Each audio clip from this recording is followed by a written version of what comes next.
কিয়ামতের ময়দানে মসজিদগুলোকে আল্লাহ রাব্বুল আলামিন সুন্দর করে সাজিয়ে রাখবেন। আপনাদের উদাহরণ দিলে বুঝবেন। ট্রেন দেখবেন বাড়ি, এই বাংলাদেশের ট্রেন আছে না নাই? ট্রেনের সামনে একটা ইঞ্জিল কভার থাকে আর পিছনে 15-20টার মতো বগি থাকে। ইঞ্জিল কভার চালায় একজন ড্রাইভার, আর সমস্ত বগির ভিতরে সাধারণ মানুষ থাকে, মাল সামানা থাকে। কথা বলেন ঠিক কিনা? কিয়ামতের ময়দানে আল্লাহ পাক বাইতুল্লাহর ইঞ্জিল কভার বানাবেন একটা ট্রেনের মতো করে, আর ইঞ্জিল কভারটা বিশ্ব নবীজি মুহাম্মদুর রাসূলুল্লাহকে বলবে, ইয়া রাসূলুল্লাহ, ইয়া হাবিবাল্লাহ, আপনি নিজে এই ইঞ্জিল কভারটা স্টার্ট দিয়া বাদ বাকি যতগুলো মসজিদ গোটা দুনিয়ার ভিতরে আছে সমস্ত মসজিদগুলাকে আপনি বগি লাগায়া দেন। আর বাইতুল্লাহরে ইঞ্জিল কভার বানায়া সমস্ত মসজিদগুলারে বগি বানায়া ইঞ্জিল কভারের সাথে লাগায়া দেন। আর বিসমিল্লাহ বলে স্টার্ট দিয়া বাইতুল্লাহ সহ দুনিয়ার সমস্ত মসজিদগুলারে আপনি জান্নাতে পৌঁছায়া দেন। কথা কি বুঝতে পেরেছে? এখন বলেন তো, এই ট্রেন এটা যদি লোকজন না উঠে শুধু ফাঁকা ট্রেন যায়, তাইলে যে কোম্পানি এটারে টেন্ডার নেয় ওর কি লাভ না লস? আওয়াজ দেওয়া বলেন, লাভ না লস? যদি লোকজন নিয়ে যায় তাইলেই তো লাভ হবে, ঠিক কি না? আল্লাহ রাব্বুল আলামিন বলবে এই মসজিদের যে বগিগুলো ইয়া রাসূলুল্লাহ আপনার পিছনে লাগাবেন, বাইতুল্লাহর সঙ্গে অ্যাটাচ করবেন, এই মসজিদগুলা ফাঁকা মসজিদ জান্নাতে যাবে না। মসজিদের সাথে যারা যুক্ত ছিল, যারা মসজিদকে ভালোবেসেছে, মসজিদে নামাজ আদায় করেছে, আল্লাহ রাব্বুল আলামিন এই মসজিদগুলা সেই দিন জবান খুলে দেবে, বলবে মসজিদগুলা বলবে, আল্লাহ আব্দুল করিম, আব্দুল সাত্তার, আব্দুল মুমিন, এইভাবে আপনার গ্রামের সমস্ত নামাজি মানুষদের নামের লিস্ট সামনে চলে আসবে। প্রত্যেকের নাম দেখে দেখে আল্লাহর গোলামেরা মসজিদের ভিতরে প্রবেশ করবে। সুবহানাল্লাহ। আবার যাইতাই যে কোনো ব্যক্তি এই বগের ভিতরে উঠতে পারবে না। পারবে? টিকিট ছাড়া আপনি উঠে দেখেন। টিটি আছে একজন, চেক করে, পুলিশের ডিউটি করছে, উনি বলতে পারবেন। টিটিদের কাজ কি? চেকারের কাজ হলো চেক করা যে টিকিট কাটছে কিনা। যদি টিকিট ছাড়া ওঠে ওর জরিমানা হবে কি হবে না? এবার তার টিটির কাজ হলো পরীক্ষা করা। টিটির দায়িত্ব পালন করবে মসজিদের ইমাম আর মসজিদের মুয়াজ্জিন। কারণ মসজিদের ইমাম আর মুয়াজ্জিন ছাড়া তো নাম চিনতে পারবে এই মসজিদে কারা নামাজ পড়ে আর কারা পড়ে না, এটা মসজিদের মুয়াজ্জিন আর ইমামই তো ভালো বলতে পারবে, ঠিক কি না? কিয়ামতের ময়দানে এই মসজিদের টিটির দায়িত্ব পালন করবে মসজিদের ইমাম আর মুয়াজ্জিনেরা। আমার প্রিয় ভাইরা, এজন্য মসজিদের ইমাম মুয়াজ্জিনদের সঙ্গে সম্পর্ক ভালো রাখবেন। কিয়ামতের ময়দানে যদি আল্লাহ এমন ব্যবস্থা করেও দেয়, মসজিদের ইমাম মুয়াজ্জিনের সঙ্গে ভালো আচরণ করবেন, সম্পর্ক রাখবেন, মসজিদের সঙ্গে সম্পর্ক রাখবেন। কিয়ামতের দিনে হয়তোবা এটাই আমাদের নাজাতের ওসিলা হয়ে যাবে। সুবহানাল্লাহ।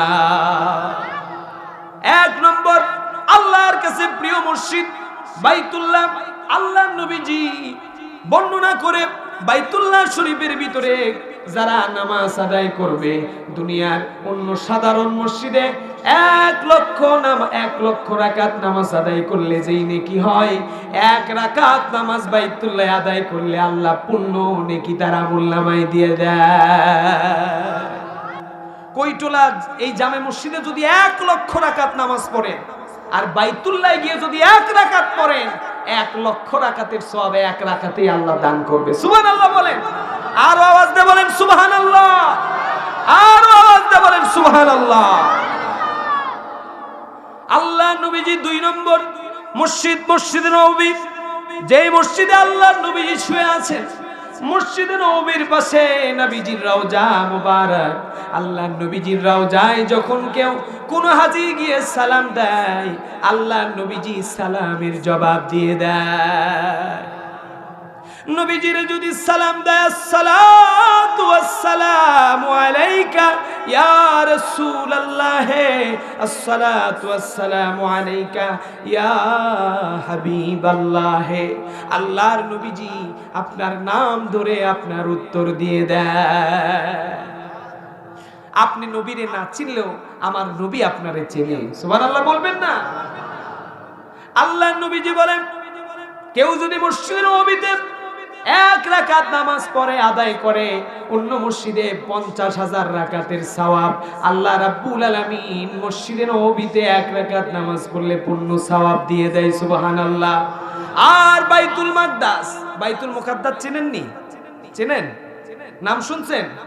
এই যে ফিলিস্তিনে যেটা অবস্থিত, ফিলিস্তিনে ইসরায়েলে যেটা নেতানিয়াহু, এই যে আমাদের মুসলমান ছোট্ট ছোট্ট বাচ্চাগুলারে বোমা মেরে গুলি করে মেরে শেষ করে ফেলে দিচ্ছে শুধু এই মসজিদটাকে নিজেদের করে নেওয়ার জন্য।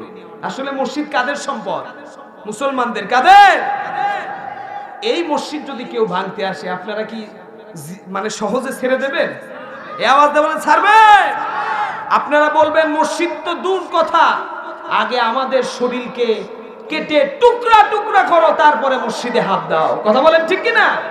এই মুসলমানের টাকা নাই, পয়সা নাই, ধন নাই, দৌলত নাই, কিচ্ছু নাই, মুসলমানের কাছে কোরআন নামক একটা অস্ত্র আছে। কথা বলেন ঠিক কিনা? মুসলমানের ঈমান আছে, ঈমান চলে যাবে, মসজিদে আঘাত করতে দেব না। কথা বলেন ঠিক কিনা? আল্লাহ নবীজি জনাবে মুহাম্মদুর রাসূলুল্লাহ সাল্লাল্লাহু আলাইহি সাল্লাম বললেন, যারা মসজিদে নববীতে আসে, আমার রওজায় সালাম দেয় আর আমার এই মসজিদে নামাজ আদায় করে, এই মসজিদে নামাজ পড়ার কারণে 50,000 রাকাতের সওয়াব বান্দার আমলনামায় 1 রাকাত পড়লে দিয়ে দেওয়া হয়, সুবহানাল্লাহ। আর বাইতুল মুকাদ্দাস আল্লাহর নবী সুলাইমান আলাইহিস সালাতু ওয়াস সালাম এটা নির্মাণ করেছিলেন জিনদেরকে দিয়া। সুবহানাল্লাহ বলে। জিনরা কার কথা শুনে? এই আওয়াজ দিয়ে বলেন কার কথা? ওয়ামা খালাকুতুল জিন্না ওয়াল ইনসা ইল্লা লিয়াবুদুন। আল্লাহ পাক কুরআনুল হাকিমের ভিতরে বর্ণনা করলেন, মানুষ আর জিনকে আমি আল্লাহ পাক আমার গোলামি করার জন্য প্রেরণ করেছি দুনিয়াতে। আমরা গোলাম শব্দের অর্থ কি বুঝি? এলাকার ভিতরে কামলা লেয় না, কামলা, কামলা বোঝেন? কিষান বোঝেন? বাড়িতে একদিনের জন্য কাজের লোক নেয়, ধান কাটা, ঘাস উঠানো, বিভিন্ন কাজের জন্য। যদি আপনি যার বাড়িতে কাজ করে সে যদি ফাঁকি দেয়, ও কি দিন শেষে মজুরি দেবে? দেবে? দেবে? কাজ সম্পূর্ণ হওয়ার পরে তারপরেই না 500-1000 টাকা দেবে। আর যদি সারাদিন ফাঁকি দেয় তাইলে কি তারে পূর্ণ পারিশ্রমিক দেবে? দেবে না। পারিশ্রম নিজের হাত দিয়া কামাই করে খাওয়া, এটাও মর্যাদা আল্লাহর কাছে আছে না নাই? আল্লাহ নবীজি বলেন, আল কাসিমু হাবিবুল্লাহ, স্বহস্তে অর্জনকারী আল্লাহর বন্ধু, আল্লাহ পাক তাদের মর্যাদা বাড়িয়ে দেয়। যারা রিকশা চালায়, ভ্যান চালায়, যারা শ্রমিক, যারা দিনমজুর, তাদের মর্যাদা আল্লাহর কাছে বেশি। আল্লাহ পাক বলে আল্লাহ নবীর মাধ্যমে, আল কাসিমু হাবিবুল্লাহ, নিজের হাতে যারা কামাই করে খায় তারা আল্লাহর বন্ধু হয়ে যায়, সুবহানাল্লাহ। আল্লাহ নবী নিজেও কাজ করেছেন, নিজে মানুষের বাড়িতে কাজ করে খেয়েছেন, এজন্য কোনো কাজকে ছোট করে দেখার সুযোগ আছে? আওয়াজ দেবেন আছে? আল্লাহ নবীজির জীবনী থেকে দেখি, নবীজি বিশ্ব নবীজি আল্লাহর হাবিব একদিন 3 দিন হলে ভুকা পেট কোনো কিছু খায় নাই। আগের দিনের অভাব অনটন ছিল, আজকে আমরা পেট পুরে খাই, আমাদের খাবারের কোনো কমতি নাই, এত খাবার খাই, তারপরও আবার 1 বছরের জন্য খাবারগুলো রিজার্ভ করে রাখি। কোন সময় টর্নেডো আসে, কোন সময় ঘূর্ণিঝড় আসে, আর খাবার পাই কি পাই না, অতএব 1 বছরের রিজিক ঠিক করে রাখি। কথা বলেন ঠিক কিনা? আল্লাহ পাক রিজিকের মালিক। আপনি পৃথিবীতে আসার 50,000 বছর পূর্বে আপনার তকদিরে আপনি কখন কি খাবেন, কোথায় যাবেন, কি করবেন, সব কিছু আপনার তকদিরে লিখে রেখে দিয়েছে, ঠিক কি না? আল্লাহ পাক রব্বুল আলামিন তার হাবিবকে দিয়ে শিক্ষা দিলেন। আল্লাহ নবীজি 3 দিন হলে অনাহারে, নবীজি মেয়ে সন্তানকে বেশি ভালোবাসতেন। আল্লাহর নবীজির মেয়ে সন্তান ছিল 4টা। কয়টা? আমাদের মেয়ে সন্তান আছে না নাই? মেয়েদেরকে ছেলেরা বেশি ভালোবাসে, মানে বাবারা, বাবাদের প্রিয় হয় মেয়ে সন্তানগুলো, আর মায়েদের প্রিয় হয় ছেলে সন্তানগুলো, ঠিক কি না? ওগো মা তুমি এ ধরনের শ্রেষ্ঠ নিয়ামত, তোমারই পদতলে রয়েছে জান্নাত। সুবহানাল্লাহ বলবেন না? ওগো মা তুমি এ ধরনের শ্রেষ্ঠ নিয়ামত, তোমারই পদতলে রয়েছে জান্নাত। ইসলাম মেয়েদেরকে মর্যাদা দিয়েছে। সর্বপ্রথম তাদের মর্যাদা, তারা মা হয়ে সম্মানিত হয়েছে, বোন হয়ে সম্মানিত হয়েছে, বিবি হয়ে সম্মানিত হয়েছে। এরপরে তারা বোন, মা, খালা, ফুপু, বিভিন্ন ভাবে ইসলাম তাদের মর্যাদা দিয়েছে। কথা বলেন ঠিক কিনা? আর কিছু বাতিল শক্তি নাস্তিকের বাচ্চারা বলে ইসলামে মহিলাদের কোনো মর্যাদা নাই। মিথ্যা কথা, মিথ্যা কথা। আল্লাহ রাব্বুল আলামিন মর্যাদা দিয়েছেন আল ফাতিমাতুস সাইয়্যিদাতুন নিসাই আহলিল জান্নাহ। মা বোনেরা পর্দার আড়ালে শুনছেন, তাদের জন্য এই আলোচনাটা। আল্লাহ নবীজি বলে আমার মা ফাতিমা, আমার প্রথম কন্যা ফাতিমা জান্নাতে মহিলাদের জন্য হবে তাদের সর্দারিনী, তাদের সর্দার। সুবহানাল্লাহ। মহিলাদের নেত্রী হবেন ফাতিমা। তাহলে তাদের মর্যাদা আছে না নাই? আর আমাদের নেতা কে হবে? আল হাসান ওয়াল হুসাইনু সাইয়্যিদাশ শাবাবি আহলিল জান্নাহ। হাসান আর হুসাইন রাদিয়াল্লাহু তাআলা আনহুম আজমাইন, এনারা দুইজন হবে আমাদের সর্দার। কথা বলেন ঠিক কিনা? জান্নাতে যার নেতৃত্ব আমরা মেনে নেব। দুনিয়ার বেনামাজি নেতার কথা শুনে লাভ হবে না বাপজান। দুনিয়ার নেতারা কিয়ামতের দিনে তাদের নিজেদের কোনো খোঁজ খবর থাকবে না, ঠিক কিনা? আখিরাতের নেতা হবেন ইমাম হাসান আর হুসাইন রাদিয়াল্লাহু তাআলা। যে কথা বলছিলাম, আমার প্রিয় আব্বা জানেরা, আমার পর্দার আড়ালের মায়েরা, আল্লাহর নবীজি মুহাম্মদুর রাসূলুল্লাহ 3 দিন হলে না খাওয়া মেয়ের বাড়ি চলে গেলেন ফাতেমার ঘরে। কারণ দেখবেন বাবারা যখন কোনো মেয়ের বাড়িতে যায়, কিছু থাকে বাবার জন্য রেডি করে দেয় খাবার জন্য। কথা বলেন ঠিক কিনা? গ্রামের ভিতরে দেখবেন অন্তত পক্ষে টাকা পয়সা হাতে না থাকলেও বাড়িতে যদি মুরগি থাকে, হাঁস থাকে, এগুলো জবাই করে বাবার সামনে, ভাইয়ের সামনে দেয়। কারণ বোনের কাছে, বোনের বাড়িতে ভাইয়ের চাইতে বেশি বড় আত্মীয় আর কেউ হতে পারে না। কথা বলেন ঠিক কিনা? আর বাবা যখন মেয়ের বাড়িতে যায়, মেয়ে তার কলিজাটা ছিঁড়ে রান্না করে দেওয়ার মতো অবস্থা হয়ে যায়। ফাতেমার ঘরে গিয়ে ডাক দিলেন আল্লাহর নবীজি, আসসালামু আলাইকুম ইয়া আহলাল বাইত। আল্লাহর নবীজি সালাম দিলেন। হযরতে ফাতিমা ভিতর থেকে সালামের জবাব দেয়, ওয়া আলাইকুমুস সালাম। দরজা খুলো আমার কলিজার টুকরা মা ফাতেমা, দরজা খুলে দাও। আল্লাহর নবীজির কলিজার টুকরা ফাতেমা দরজা খুলে দিলেন। রাসূলের চেহারা মোবারক এত সুন্দর ছিল, সাদেরও কলঙ্ক ছিল রে মুসলমান। আল্লাহর নবীজির চেহারার ভিতরে কোনো কলঙ্ক ছিল না। সুবহানাল্লাহ। নবীজির চেহারা মুবারক এত সুন্দর ছিল।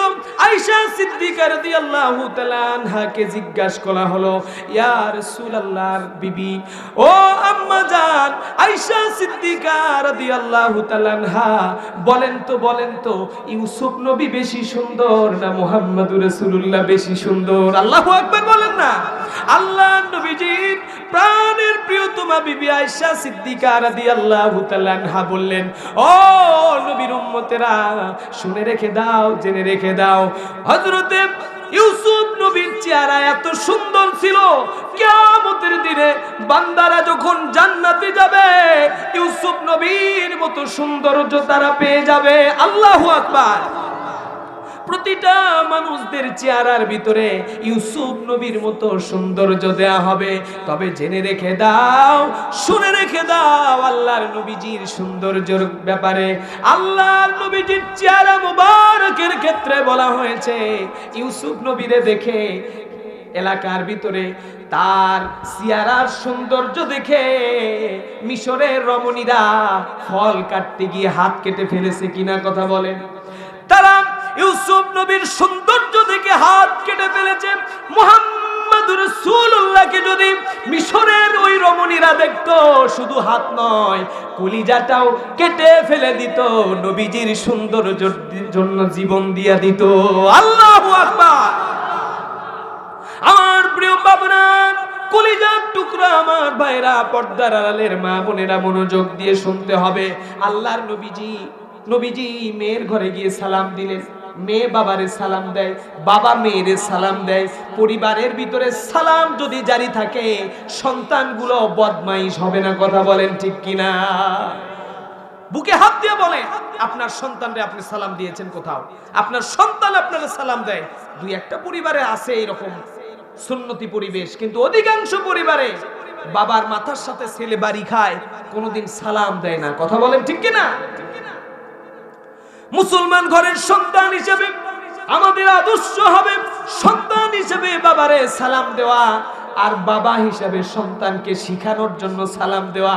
আপনি 2 দিন আপনার সন্তানকে সালাম দেন, পরের দিনে লজ্জার কারণে সন্তানই আপনারে উল্টা সালাম দেওয়া শুরু করে দেবে, ঠিক কিনা? আমার প্রিয় বাপজানেরা, নবীজি সালাম দিলেন। আল্লাহর নবীজির কলিজার টুকরা ফাতিমা সালামের জবাব দিলেন। ফাতিমার চেহারার দিকে তাকায়া নবীজি দেখেন ফাতিমার নয়ন ভরে চোখ দিয়ে দিয়ে পানি পড়ছে। মেয়ের চোখের পানি বাবার সামনে বাবা সহ্য করতে পারে না। আল্লাহর নবীজি তার কলিজার টুকরা ফাতিমার চোখে পানি দেখে সহ্য করতে পারলেন না। বললেন, ও মা ফাতিমা, চোখের ভিতরে তোমার পানি কেন? কি হয়েছে? কি দুঃখ তোমার? আলীর সঙ্গে কি ঝগড়া হয়েছে নাকি? আল্লাহর নবীজি বলল, কোনো সমস্যা নাকি? ফাতিমা চোখ দিয়ে দিয়ে পানি পড়ছে, হাউমাউ করে কান্না করে নবীজির পায়ের ভিতরে পড়ে গিয়ে বলে, আব্বা, ও আব্বা, আমার তেমন কোনো দুঃখ নাই আব্বা। আজ 3 দিন হলে আমার হাসান আর আমার হুসাইন তাদের পেটে কোনো খাবার উঠায় দিতে পারি নাই। 3 দিন হলে আমার হাসান হুসাইন কিছু খায় না আব্বা গো, শুধু হাউজে জমজমের পানি খায়। ঘুমের ভিতরে যখন জেগে যায় আবার একটু পানি খাওয়ায়, আবার শরীর দুর্বল হয়ে ঘুমায় যায়। আব্বা, এত কষ্ট আমি মা হিসেবে সন্তানের এই কষ্ট সহ্য করতে পারি না গো আব্বা। আমার হাসান আর হুসাইনরে একটু খাবারের ব্যবস্থা করে দাও। আপনার জামাই হযরতে আলী সেও খাবারের কোনো ব্যবস্থা করতে পারে নাই। হাসান হুসাইন রে আল্লাহর নবীজি বেশি ভালোবাসতেন। আল্লাহর নবীজি মৃত্যু যখন হবে, ওয়াফাত হয়ে যাবে, দুনিয়া থেকে বিদায় নিয়ে চলে যাবেন, এই সময় হযরতে ফাতিমার আর আলীকে ডেকে বললেন, ও আলী, ও ফাতিমা, হাসান হুসাইন রে তোমরা কষ্ট দিও না। হাসান হুসাইন আমার কলিজার টুকরা, হাসান হুসাইন রে যারা মোহাব্বত করলো, আমি বিশ্ব নবীকে তারা মোহাব্বত করলো, আর হাসান হুসাইন রে যারা কষ্ট দেয়, আমি বিশ্ব নবীজি মুহাম্মদুর রাসূলুল্লাহ রে কষ্ট দেয়। আল্লাহ নবীজি হাসান হুসাইনকে ডাক দিলেন, ও নানা ভাই, দেখবেন ছেলের সন্তানের চাইতে মেয়ের সন্তানদের প্রতি নানাদের মোহাব্বত বেশি হয়, কথা বলেন ঠিক কিনা? মেয়ের সন্তানদেরকে মোহাব্বত বেশি করে। এবার হাসান হুসাইন কাঁদতে কাঁদতে আল্লাহ নবীজির কাছে এসে দাঁড়ালেন। চেহারাটা শুকে গেছে, পেটের ভিতরে পাথর বাঁধা, ছোট্ট ছোট্ট বাচ্চাগুলা অনাহারে অর্ধহারে জীবনটা একেবারে নিস্তব্ধ হয়ে যাচ্ছে। আল্লাহর নবীজি 2 জনকে 2 কোলে উঠালেন, কপালের ভিতরে চুমু দিলেন, গালের ভিতরে চুমু দিলেন, গোলার ভিতরে চুমু দিলেন। আমার প্রিয় ভাইয়েরা, আপনারা জেনে থাকবেন, যখন হযরতে হুসাইন রাদিয়াল্লাহু তাআলা কে কারবালার ময়দানে সীমার যখন জবাই করে শহীদ করে দেয়, ওই মুহূর্তে হুসাইন রাদিয়াল্লাহু তাআলা তাকে যখন সীমার বুকের উপরে পা দিয়া জবাই করবে, তরবারি চালায়, নবীজির কলিজার টুকরা হুসাইনের গলার ভিতরে চাকু কাজ করে না। যেমন হয়েছিল ইব্রাহিম আলাইহিস সালাম যখন ইসমাইল জবাই করে, জবাই কি হয়? চাকু কার কথা শুনে? তরবারি কার কথা শুনে? দুনিয়ার সমস্ত মানুষ যদি আপনারে মারতে চায়, আর আল্লাহ যদি বলে আমি তোমারে বাঁচায় রাখবো, পৃথিবীর কারো ক্ষমতা নাই আপনারে মারতে পারে। কথা বলেন ঠিক কিনা? আর আল্লাহ যদি বলে আমি তারে মারবো, দুনিয়ার সব ক্ষমতা দিয়া আপনি তারে বাঁচায় রাখতে পারবেন? এজন্য আল্লাহর কাছে আমাদের ধরা দেয়া লাগবে। আমার প্রিয় ভাইরা, পর্দার আড়ালের মা বোনেরা মনোযোগ দিয়ে শোনেন, আল্লাহ নবীজির কষ্টের জীবনটা কেমন ছিল। হাসান হুসাইন নবীজিকে এসে আল্লাহ নবীজি তারে চুমু দিলেন, কপালে চুমু দিলেন, গলায় চুমু দিলেন। গলায় চুমু দেওয়ার কারণে সীমার যখন হুসাইনকে জবাই করবে, জবাই করতে পারছে না। হুসাইন এবার ডাক দিয়ে বলে, সীমার রে, ও ইয়াজিদ বাহিনী, আমরা হুসাইনি মুসলমান। আর কিছু লোক আছে পৃথিবীতে ইয়াজিদ বাহিনী। কথা বলেন ঠিক কিনা? এই ইসলামের যারা পক্ষে এরা হলো হুসাইনি মুসলমান, আর যারা ইসলাম বিরোধী এরা হলো ইয়াজিদি মুসলমান। কথা বলেন ঠিক কিনা? হুসাইনি মুসলমানদের জন্য খোঁজ খবরই হলো যারা হুসাইন রাদিয়াল্লাহু তাআলাকে মানবে, হুসাইন রাদিয়াল্লাহু তাআলাকে মুহাব্বত করবে, তাদের জন্য হুসাইন কিয়ামতের ময়দানে নেতার দায়িত্ব পালন করবে। আর যারা সীমার আর ইয়াজিদ বাহিনীকে মানবে, কিয়ামতের দিনে ইয়াজিদ বাহিনীর সঙ্গে হাকায়া জাহান্নামে পাঠায়া দেবে। হযরত হাসান হুসাইন কান্দে। আল্লাহ নবীজি তার দয়ার শরীর, নবীজির যেই মুহাব্বতের শরীর, নবীজির ভালোবাসার সাথে পৃথিবীর কারো ভালোবাসার তুলনা হয় না। ঠিক কি না? কুরআনুল হাকিমে আল্লাহ রাব্বুল আলামিন বললেন, ওয়া মা আরসালনাকা ইল্লা রাহমাতাল লিল আলামিন। আল্লাহ পাক কুরআনুল হাকিমের ভিতরে বললেন, বিশ্ব নবীজি মুহাম্মদুর রাসূলুল্লাহ সাল্লাল্লাহু আলাইহি ওয়াসাল্লামকে আমি রহমত করে পৃথিবীতে পাঠিয়ে দিয়েছি। সুবহানাল্লাহ। নবীজি বাবা হিসেবে রহমত ছিলেন, স্বামী হিসেবে রহমত ছিলেন, নানা হিসেবে রহমত ছিলেন। গোটা পৃথিবীর কুল কায়নাতের জন্য আল্লাহর নবীজির রহমত ছিলেন। বলেন সুবহানাল্লাহ। এই দয়ার নবীজি নাতি দুইটার চোখের পানি দেখে নিজেও কান্না করে দিলেন। নবীজির চাঁদ মাখা চেহারার ভিতরে চোখের পানি দিয়ে ভিজে গেল। নবীজির চোখ বেবে, দাড়ি বেবে, গাল বেবে, ফোঁটায় ফোঁটায় পানি ঝরে। আল্লাহর নবীজি দুইজনকে দুই কোলে করে নিয়া রওনা করলেন। বললেন, ও আমার হাসান হুসাইন রে, ও কলিজার টুকরা, কান্না করো না, তোমাদের জন্য আমি নানা তো বেঁচে আছি, খাবারের ব্যবস্থা আমি করব ইনশাআল্লাহ। আওয়াজ দিয়ে বলেন ইনশাআল্লাহ। খাবারের ব্যবস্থা আমি করব, চিন্তা করো না, টেনশন করো না। আল্লাহ রিজিকের মালিক, অবশ্যই কোনো না কোনো ব্যবস্থা আমাদের জন্য আল্লাহ করে দেবেন। সুবহানাল্লাহ। তাওয়াক্কুল করতে হবে কার উপরে? রিজিক দেন কে বলেন তো আওয়াজ দিয়া। সমুদ্রের তিমি মাছকে যদি পেট ভরে খাওয়াতে পারে, আসমানের পাখিগুলা, উড়ন্ত পাখিগুলারে যদি খাওয়াতে পারে, আমরা মানুষকে কি আমার আল্লাহ রিজিক দিতে পারেন না? পারে কি পারে না? রিজিকের তালাশ আপনার করতে হবে না, যতটুকু প্রয়োজন এটা তালাশ করেন। ফজরের নামাজ পড়বেন, মাঠে যাবেন, কাজ করবেন, জোহরের আজান হবে, আবার মসজিদে আসবেন, নামাজ আদায় করবেন, আবার আপনি জোহরের নামাজ পর ময়দানে কাজ করবেন, আসরের নামাজ হবে, আজান হবে মসজিদে, আবার আসবেন, নামাজ আদায় করবেন, 5 ওয়াক্ত নামাজ পড়বেন আর কাজ করবেন। কাজের ভিতরে বরকত দিয়া, আপনার কাজের ভিতরে বরকত দিয়া রিজিক আল্লাহ পাক লক্ষ কোটি গুণ বাড়ায়া দেবে। সুবহানাল্লাহ। কলিজার টুকরা আমার প্রিয় পাবনার ভাইরা, আমার প্রিয় আম্মা জানেরা, আমার যুবক ভাইরা, মনোযোগ দিয়ে শুনতে হবে। আল্লাহ নবীজি হাসান হুসাইন রে কোলে করে নিয়া রওনা করেছে, কাজের উদ্দেশ্যে বেরোইলেন। আল্লাহ নবীজি রাস্তার ভিতরে এক কাফিরের সঙ্গে, বেদুইনের সঙ্গে দেখা হয়েছে। ধনী মানুষ বলল, ভাই আমার একটা কাজের প্রয়োজন ভাই, যদি আমারে কোনো কাজ থাকে কাজ দাও, আর কাজের বিনিময়ে কিছু খেজুর দিও। আমার কলিজার টুকরা হাসান হুসাইন 3 দিন যাবত কিছু খায় না। ও আমার ভাই, তুমি কাফের হলে অসুবিধা নেই, তুমি আমার কাজের বিনিময়ে কিছু খেজুর দিবা, সেই খেজুর আমি আমার নাতিদের হাতে উঠায় দেব, তারা খাবে, আমার খাওয়া দেখে আমার পেট ভরে যাবে। অনেক সময় দেখবেন পাতিল ভর্তি খাবার পরিবারের সবাইরে খাওয়ায় দিয়া, পাতিলে আর খাবার নাই, পোড়া ভাত আছে, অল্প কিছু তরকারি আছে।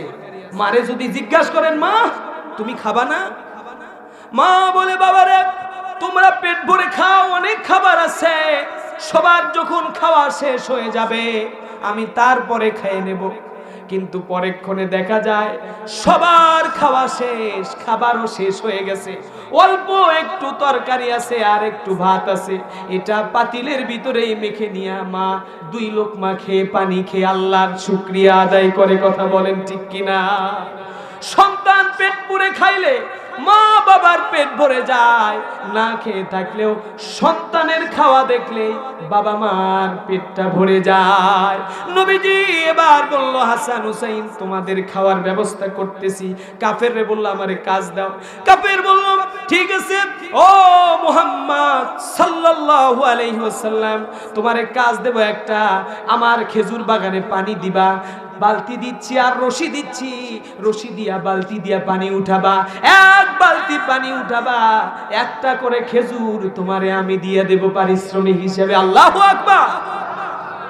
আল্লাহ নবীজি বিশ্ব নবীজি মুহাম্মদুর রাসূলুল্লাহ সাল্লাল্লাহু আলাইহি ওয়াসাল্লাম কাজ করতেছেন, দেখে কোনো অহংকার তার ভিতরে ছিল না।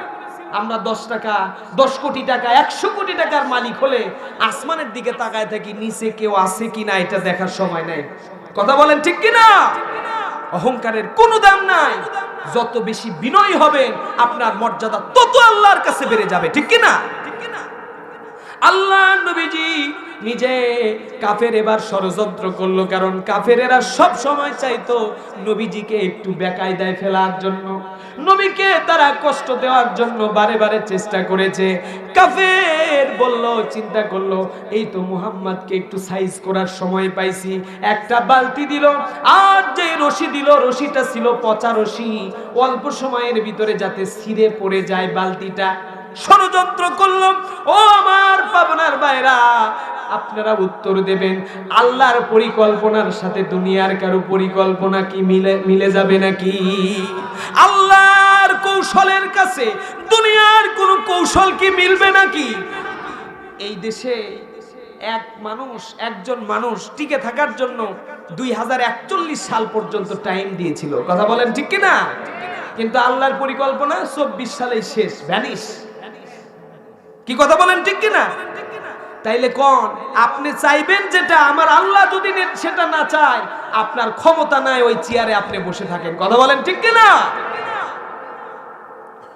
এজন্য তাওয়াক্কুল করতে হবে সেই রবের। এই কাফের একটা বালতি দিল, বালতির সঙ্গে একটা নরমাল রশি দিল। আল্লাহর নবী বিসমিল্লাহ বলে 1 বালতি পানি, শক্ত শরীর।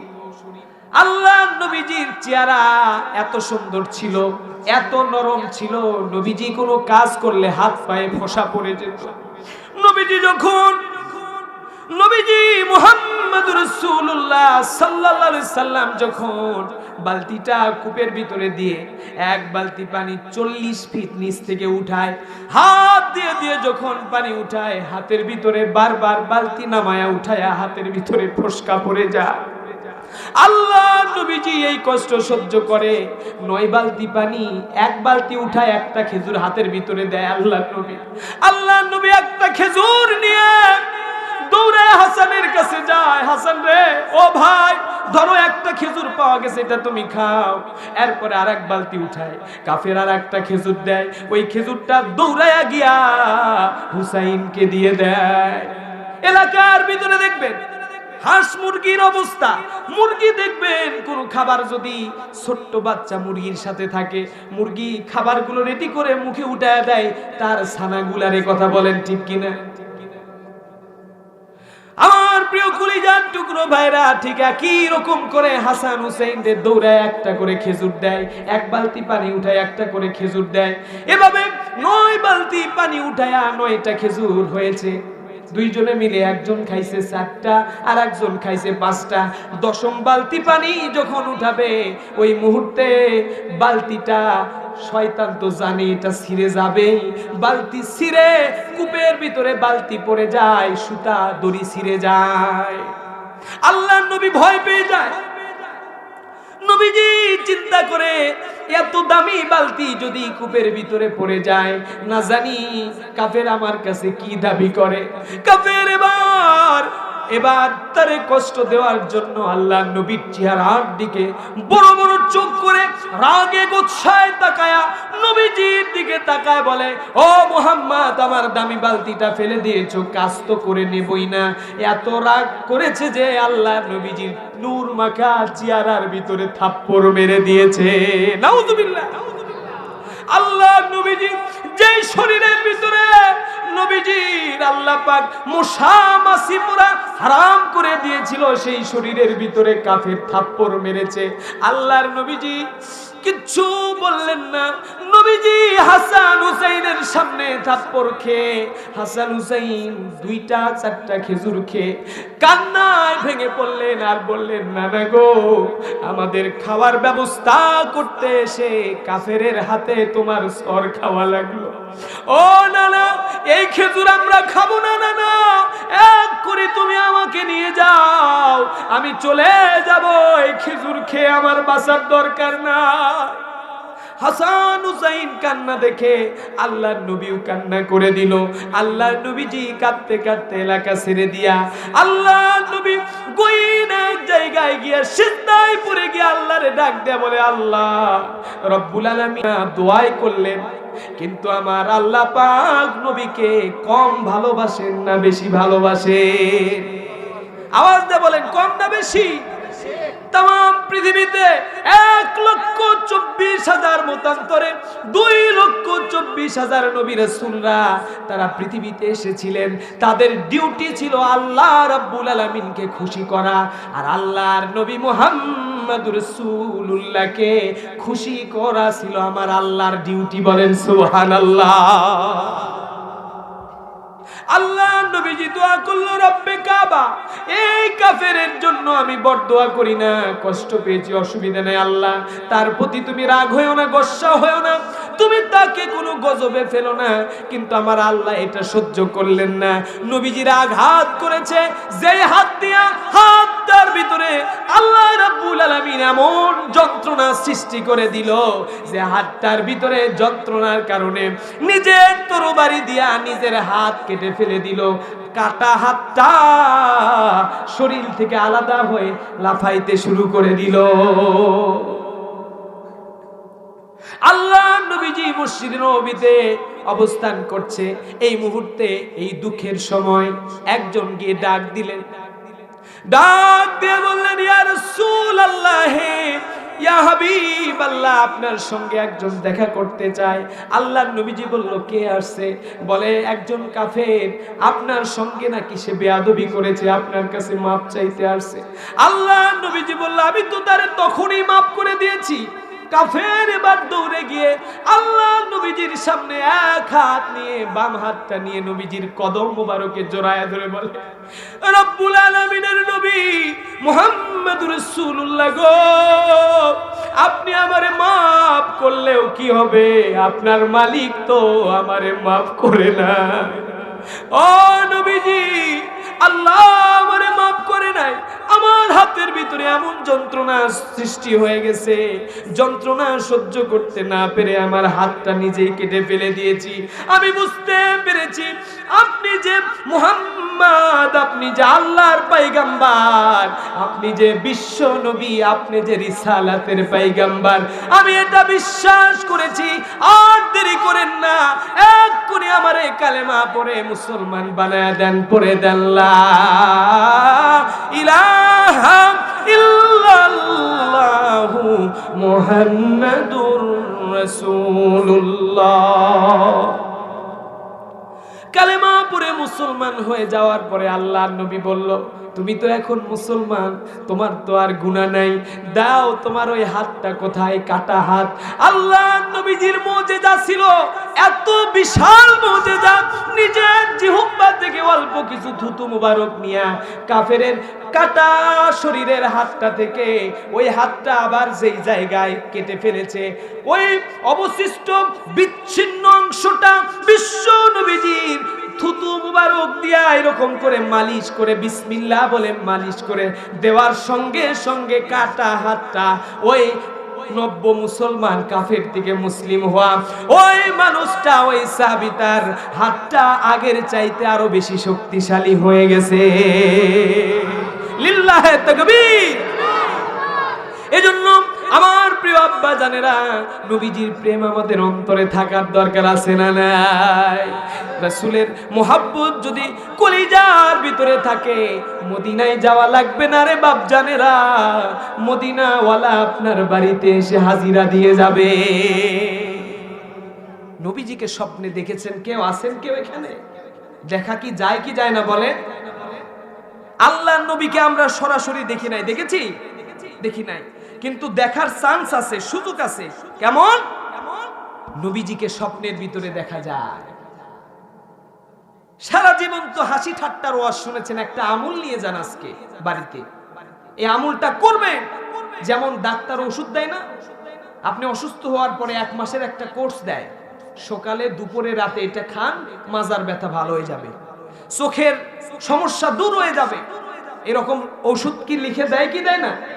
আজকে আমি আপনাদেরকে একটা ঔষধ দেই, সেটা হলো প্রতিদিন ঘুমাতে যান। এই ঘুমটাই তো আপনার জীবনের শেষ ঘুমও হয়ে যেতে পারে। কথা বলেন ঠিক কি না? ওরে কেমন করে ঘুমাও তুমি ফজর করে কাজা, এমনও তো হতে পারে মানুষ জোহরে জানাজা। ঠিক কি না? আওয়াজ দিয়ে বলেন, হতে পারে কি পারে না?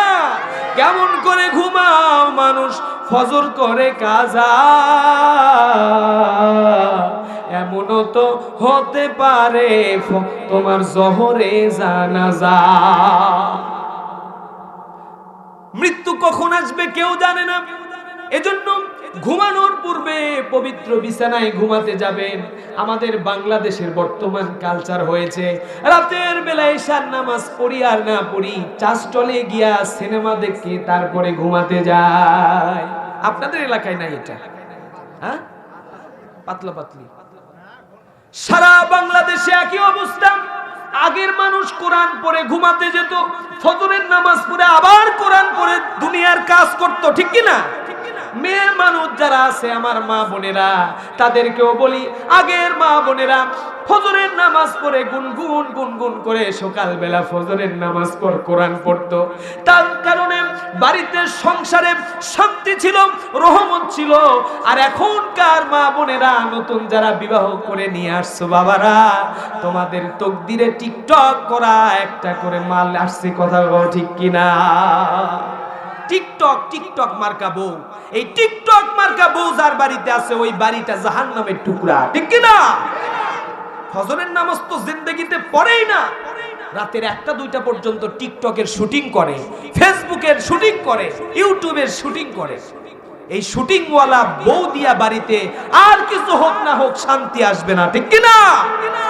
আমাদের বাড়িতে আয়েশা সিদ্দিকাকে আনতে হবে, ফাতিমাকে আনতে হবে, মারিয়ামের মতো মানে মর্যাদাবান চরিত্রবান রমণী আনতে হবে। কিন্তু আমরা তো দেখি খালি সৌন্দর্য, উপরে ফিটপাত, ভিতরে কি সদরঘাট, মাকাল ফলের মতো। সুন্দরী দেখে বিয়ে করে লাভ নাই। অনেক সুন্দরী বউ এই পৃথিবীতে আসছে অনেক মানুষের, 2-1 মাস বিবাহ সংসার চলে, তারপরে ডিভোর্স হয়ে যায়। কারণ অতি সুন্দরী মেয়েগুলা অহংকারী হয়, তাদের অহংকারের ঠেলায় শ্বশুর শাশুড়ির খেদমত করতে চায় না। কি কথা বলেন ঠিক কিনা? এজন্য সুন্দরীর পূজারী হবেন না। সমস্ত মানুষের মর্যাদা আল্লাহর কাছে একই রকম। কালো ফর্সা, উঁচু নিচু, বেটে লম্বা, এগুলোর পার্থক্য আল্লাহর দরবারে নাই। আল্লাহর দরবারে একটাই পরিচয়, আপনার পরিচয় হলো আপনি আল্লাহর গোলাম। কার গোলাম? আল্লাহর গোলাম। আল্লাহর কাছে গোলামের মর্যাদা। तमाम পৃথিবীর নবী আর রাসূল ছাড়া আমরা সাধারণ যত মানুষ আছি আমাদের মর্যাদা এক, আমাদের কোনো পার্থক্য নাই। এখন আমরা কালার দেখে যদি মানুষ পছন্দ করি, এর যাজা তো আপনি পেয়ে যাবেন। কথা বলেন ঠিক কিনা? মা বোনদেরকে বলবো, আমার মা বোনেরা, আপনারা যদি নামাজি হন, আপনারা যদি কোরআন প্রেমিক হন, কোরআন পড়নেওয়ালা হন, আপনার পেট থেকে আব্দুল কাদের জিলানীর জন্ম হবে। কথা বলেন ঠিক কিনা? আর টিকটক করে করে আপনি যদি ঘুমাতে যান, ফজর নামাজ যদি কাজা করেন, যোহর আসর মাগরিব এশা যদি কাজা করেন, নামাজ পড়েন না, রোজা রাখেন না, কোরআন পড়েন না, আপনার পেট থেকেই তৈরি হবে ডিপজল মার্কা সন্তান। কথা বলেন ঠিক কিনা? সন্তানকে যদি আদর্শবান চান, দোয়া হুজুরের থেকে চাওয়ার দরকার নাই। গোটা পৃথিবীর সমস্ত আল্লাহর ওলিরা এক হয়ে যদি দোয়া করে, রব্বুল আলামিন তুমি অমুকের সন্তানকে ভালো করে দাও, ওই দোয়া কবুল হতেও পারে, নাও পারে। বাবা মা যদি সন্তানের জন্য দোয়া করে, ওই দোয়া আল্লাহ রব্বুল আলামিনের দরবারে 100% কবুল হয়ে যায়। এজন্য হুজুরদের কাছে দোয়া চাওয়ার দরকার নাই। বাবা মা ইবাদত করবেন, নামাজ পড়বেন, আপনি দোয়া করবেন, এই দোয়া আল্লাহর দরবারে মঞ্জুর হবে। কথা বলেন ঠিক কিনা?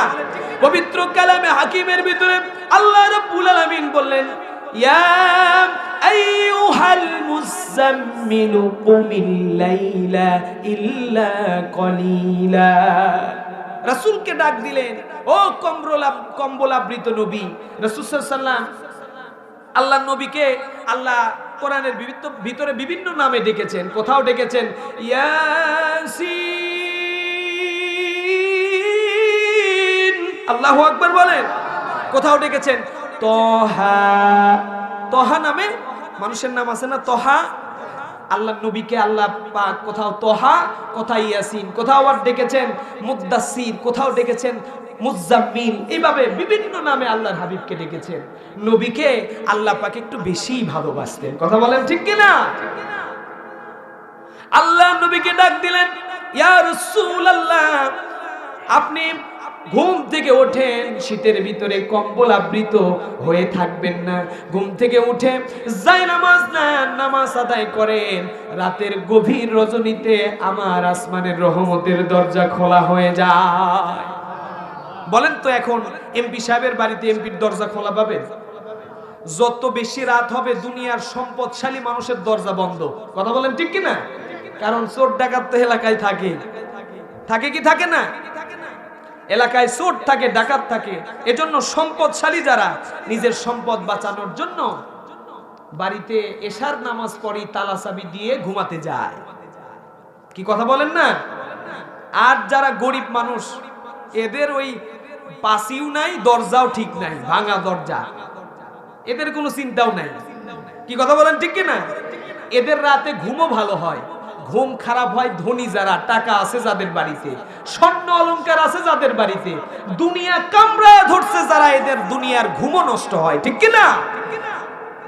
কবি বলেন, পাঁচতলাতে নাই রে শান্তি, শান্তি আছে গাছতলায়, দশতলাতে শান্তি নাই রে, শান্তি আছে গাছতলায়। একজন রিকশাওয়ালা সারাদিন রিকশা চালায়, ওই রিকশার উপরে আরামে ঘুমাতে যায়। কথা বলেন ঠিক কিনা? আর টাকাওয়ালা পয়সাওয়ালা লক্ষ টাকার খাট, লক্ষ টাকার বিছানা, দামি দামি আসবাবপত্র ঘরের ভিতরে, এসি লাগানো, একটা মশা ঢুকবে না, ওই মেডিসিন দেওয়া আছে ঘরের ভিতরে। আবার ঘুমানোর আগে 100 টাকার একটা ঘুমানোর ট্যাবলেটও খায় যাতে ঘুম ধরে, কিন্তু ফলাফল জিরো, ঘুম ধরে না। কারণ ঘুম দেওয়ার মালিক কে? আওয়াজ দিয়ে বলেন কে?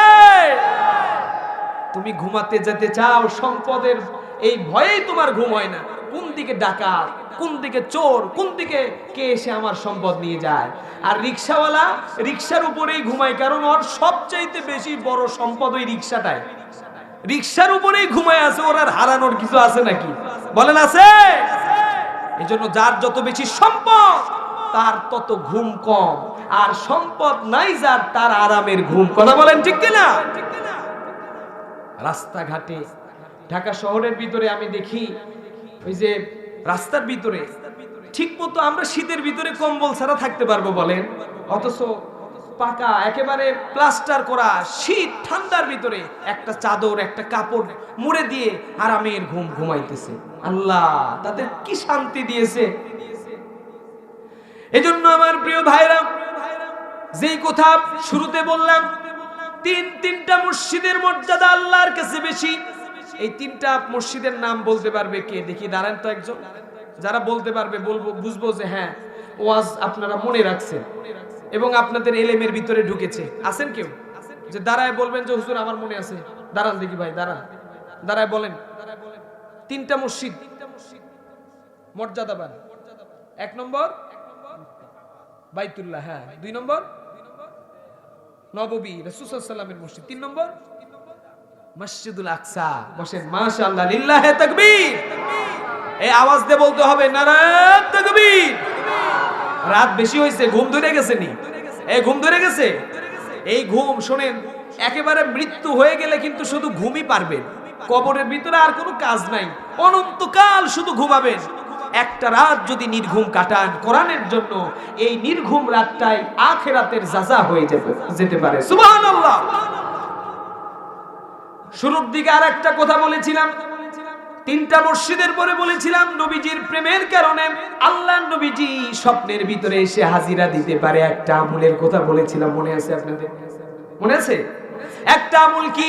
আমল হলো ঘুমানোর সময় একবার নয়, 2 বার নয়, 1000 বার করে বিছানায় ঘুমানোর পূর্বে আপনি যদি 1000 বার করে আল্লাহ নবীর প্রতি দরুদ ও সালাম পড়ে ঘুমাতে যেতে পারেন, পরীক্ষিত আমল এটা, পরীক্ষিত আমল। আল্লাহর কসম করে বলছি, পরীক্ষিত আমল। 1000 বার তাসবিহ নিয়ে গুনতে গুনতে ঘুমাতে যাবেন। আল্লাহর কসম করে বলছি, 40 দিন পর্যন্ত একেবারে টানা 40 দিন কোনো গ্যাপ রাখা যাবে না। যদি আমল করতে পারেন, আপনার ঘুমের ভিতরে মদিনাওয়ালা কামলিওয়ালা এসে হাজির হয়ে যাবে।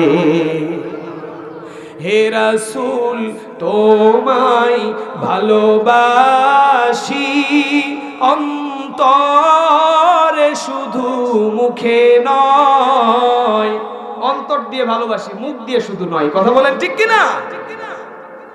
হে রাসূল তোমায় ভালোবাসি অন্তরে, শুধু মুখে নয়। জান্নাতের আশায় নয় হে রাসূল, জাহান্নাম কেউ ডরি না। মারহাবা বলেন। তোমারই নাম শুনিলাম। আল্লাহু আকবার। রাসূলের শুধু নামই শুনেছি আমরা, দেখেছি চোখ দিয়া। এই আওয়াজ দিয়ে বলেন দেখেছেন? তোমারই নাম শুনিলাম, এই চোখে দেখিলাম না। এই সুর যদি শুনে থাকো, একবার দেখা দাও না। আল্লাহুম্মা আমিন। আওয়াজ দাও আল্লাহুম্মা আমিন। তাহলে প্রথম মসজিদ তৈরি করলেন আদম আলাইহিস সালাম, পরে সংস্কার করেছেন নূহ আলাইহিস সালাম, তারপরে সংস্কার করেছেন ইব্রাহিম এবং ইসমাঈল আলাইহিস সালাম। সুবহানাল্লাহ বলেন। দ্বিতীয় মসজিদ, মসজিদ নববী, এটা আল্লাহর নবী এবং সাহাবা আজমাইনরা তৈরি করলেন। তৃতীয় মসজিদ বাইতুল মুকাদ্দাস তৈরি করেছেন সুলাইমান আলাইহিস সালাম জিনদেরকে দিয়ে। কথা বলার শক্তি আল্লাহ দিলেন। দুনিয়ার অসংখ্য বোবা মানুষ আছে পৃথিবীতে, চাইলেও তারা কথা বলতে পারে না। মারে মা বলে ডাকতে পারে না, বাবারে বাবা বলে ডাকতে পারে না। আল্লাহর জমিনে কথা বলার শক্তি তারা পান নাই। তবে আমার প্রিয় কলিজার টুকরো ভাইরা, আমার পর্দার আড়ালের মা বোনেরা, আপনাদেরকে আমার আল্লাহ জবান দিয়েছেন। এই জবানে কারো যদি কোনো কথা নাও বলেন অসুবিধা হবে না, তবে আমার আল্লাহ আপনারে জবান দিলেন, ওই আল্লাহ রাব্বুল আলামিনের জিকির করতে হবে কি হবে না? আল্লাহর জিকির করবেন, কোরআন পড়বেন, দরুদের আমল করবেন। আল্লাহ পাক আপনার মর্যাদা দুনিয়াতেও বাড়িয়ে দেবেন, আখিরাতেও আপনাদের বাড়িয়ে দেবেন। সুবহানাল্লাহ। মসজিদ তৈরি করার কাজ শুরু হয়ে গেল। হযরত সুলাইমান আলাইহিস সালাম উনি ছিলেন একজন বাদশা। আল্লাহ পাক দুনিয়ার ভিতরে দুইজন বাদশাকে পৃথিবীতে পাঠিয়ে দিয়েছিলেন বেশি ক্ষমতা দিয়া। একজনের নাম হলো জুলকারনাইন, আর একজনের নাম হলো বাদশা সুলাইমান। সুবহানাল্লাহ। এই যে চেয়ার দেখছেন, এই চেয়ার আমি আপনি যতই ফু দেই দোয়া করে আসমানে বাতাসে এই চেয়ার উঠবে না। আল্লাহ পাক হযরত সুলাইমান নবীকে মুজিজা দিয়েছিলেন, ওনার সিংহাসন বাতাসকে যদি অর্ডার দিত, বাতাস আমার সিংহাসন বাংলাদেশ থেকে মক্কা মদিনায় নিয়ে যাও, সঙ্গে সঙ্গে বাতাস সিংহাসনটারে নিয়ে মক্কা মদিনায় পৌঁছায়া দিত। এই ক্ষমতা আল্লাহ হযরতে সুলাইমান নবীকে দিয়েছিলেন। এটা ছিল সুলাইমান আলাইহিস সালামের মুজিজা।